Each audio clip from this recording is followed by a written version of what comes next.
How you doing with faith? If you want to understand faith, if you want to look at faith, read chapter 11 of Hebrews. It's an interesting chapter because it talks about people that had faith, that walked in faith, and received the promises of God.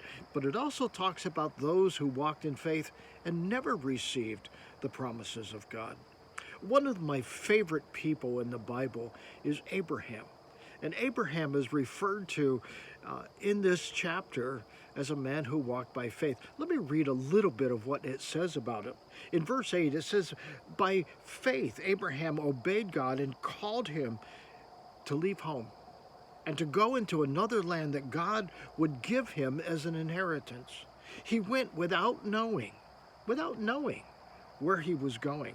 And even when he did reach the land that God had promised him, he lived there by faith, living in tents." I read that this morning and I thought, well, how many of us want to live in tents?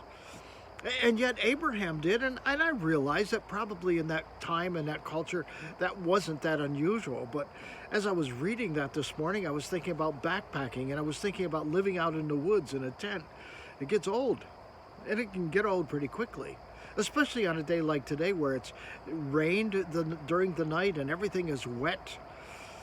And yet Abraham left all the comforts of his home and went into the place that, well, God was going to show him. He didn't know where it was to begin with. It was going to be progressive. It was going to be as he went. And I thought, how many of us will do that? And yet that's what God asks for, doesn't he? Trust him. Trust him. And we want all the answers up front. We want everything. We want to know everything. What's it going to cost me? What's it going to look like? We have all those questions, and yet God says no. If you're going to walk by faith, it's going to mean you're going to walk without knowing. And that may not be comfortable for us, but it's what he calls for anyway. Is he calling you to faith? Is he calling you into a place that you just don't know?